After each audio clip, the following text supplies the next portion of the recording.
दिल्ली के लाल किले के पास कार धमाके ने 12 जिंदगियां ले ली। पूरा देश सुरक्षा चिंताओं में डूबा है और जिनको आपदा में सिर्फ आपदा ही दिखती है, वो धमाके में खुद का फायदा देखने में लगे हैं। सोशल मीडिया पर कांग्रेस के सिपाहियों ने ये बोलना शुरू कर दिया है कि ये बीजेपी की साजिश है, प्रदूषण मुद्दे से ध्यान भटकाने के लिए। कुछ लोगों ने कहा कि बिहार चुनाव के कारण ये करवाया गया है। यही लोग कुछ देर में बोल देंगे, सरहदों पर बहुत तनाव है क्या, कुछ पता करो, चुनाव है क्या। रिटायर्ड विंग कमांडर अनुमा आचार्य बोल रही हैं कि ब्लास्ट का मकसद दिल्ली के प्रदूषण से ध्यान हटाना है। बताइए, कांग्रेस के अनुसार सरकार कुछ चंद प्रोटेस्टर्स को देखकर एक बड़ा ब्लास्ट करवा रही है ताकि उससे लोगों का ध्यान हट सके और वो देख सके कि राजधानी में इंटरनल सिक्योरिटी ब्रीच हो गई है। मतलब ऐसा आर्ग्यूमेंट कोई बच्चा भी नहीं देगा, पर कांग्रेस दे रही है। शायद इसीलिए क्योंकि बुजुर्ग रूपी बच्चे का ऑर्डर है।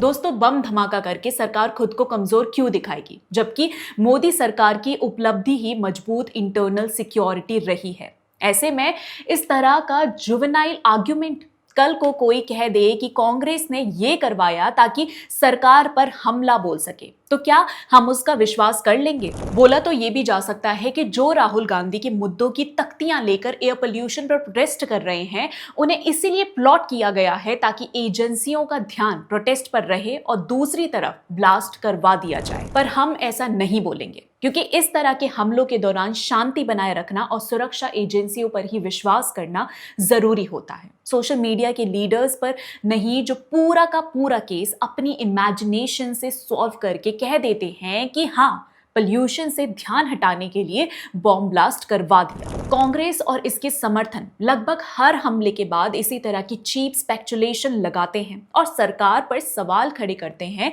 क्योंकि उनके दिमाग में विश्वास का काम सिर्फ सवाल उठाना है, चाहे वो कितना ही स्टूपिड हो और चाहे दुश्मन देश उसका इस्तेमाल करे। हमने देखा है, चाहे मुंबई बम धमाका हो या पुलवामा आतंकी हमला, हर हमले के बाद कांग्रेस के बयान को पाकिस्तान द्वारा हथियार बना लिया जाता है। पुलवामा में 40 जवान शहीद हुए, बालाकोट स्ट्राइक हुई, लेकिन कांग्रेस ने इस पर सबूत मांगे। दोस्तों, पाकिस्तानी मीडिया ने इन्हीं बयानों से खुद को क्लीन चिट दे दी। मुंबई 26/11/2008 में यूपीए सरकार ने आरएसएस पर आतंकी साजिश का ठीकरा फोड़ने की खूब कोशिश की थी। इसके बाद नवाज शरीफ ने इससे खुद को क्लीन चिट दी और कहा कि ये हमला तो आरएसएस ने किया है, खुद भारत के लोग बोल रहे हैं। इतना पहले भी क्यों जाना है? अभी पहलगाम आतंकी हमले के बाद कांग्रेस ऑपरेशन सिंदूर पर जिस तरह कांग्रेस ने सवाल खड़े किए, उसी का इस्तेमाल कर पाकिस्तानी सैन्य अधिकारियों ने पूरी की पूरी प्रेजेंटेशन दे दी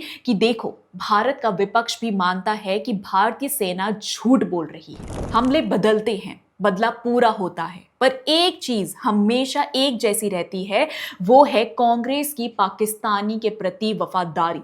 अपने बयानों से पाकिस्तान को क्लीन चिट देना और लगातार सरकार को घेर कर कांग्रेस पाकिस्तान का काम बहुत आसान कर देती है। अभी भी देखिए, कांग्रेस प्रधानमंत्री मोदी की भूटान यात्रा पर सवाल खड़े कर रही है। सुप्रिया श्रीनेत ने ट्वीट किया कि प्रधानमंत्री नरेंद्र मोदी बिहार में वोट की अपील करने के बाद दिल्ली की जहरीली हवा से दूर भूटान निकल लिए। वैसे सुप्रिया जी ने कभी चुनाव नहीं जीता, तो शायद उन्हें नहीं पता कि सरकारें किस तरह काम करती हैं। भूटान या किसी भी देश की यात्रा एक दिन में डिसाइड नहीं होती, ये महीनों पहले शेड्यूल किया जाता है और ये भी देश हित में ही होती है। जैसे कांग्रेस को याद दिलाएं तो 11 जुलाई 2006 को मुंबई की लोकल ट्रेनों में 7 धमाके हुए थे, जिसमें 189 लोग मारे गए। इसके कुछ दिन बाद 15 जुलाई 2006 को पूर्व प्रधानमंत्री मनमोहन सिंह सेंट पीटर्सबर्ग में G8 समिट के लिए गए,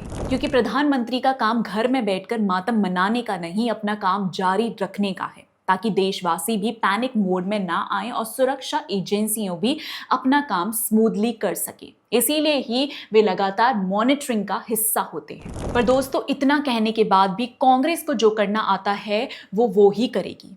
सरकार पर आरोप लगाना, पाकिस्तान के सवाल खुद ही खड़े करना और पूछना कि क्या सरकार ने खुद ब्लास्ट करवाया है, क्योंकि वो प्रदूषण से ध्यान हटाना चाहती थी। ये गिद्ध की प्रवृत्ति हमने पहले भी देखी है। आप देखते जाइए कि सुरक्षा एजेंसियों कुछ भी बोले, ये लोग उनकी बात एक नहीं सुनेंगे। ये अपने एजेंडे का झुंझुना बार बार रिपीट करके वल्चर अटैक करते रहेंगे। अब दोस्तों, इस पर आपके क्या विचार है हमें कमेंट बॉक्स में जरूर बताइएगा, और वीडियो पसंद आई हो तो लाइक, शेयर और चैनल को सब्सक्राइब करना मत भूलिएगा। मिलते हैं अगले वीडियो में, तब तक के लिए जय हिंद।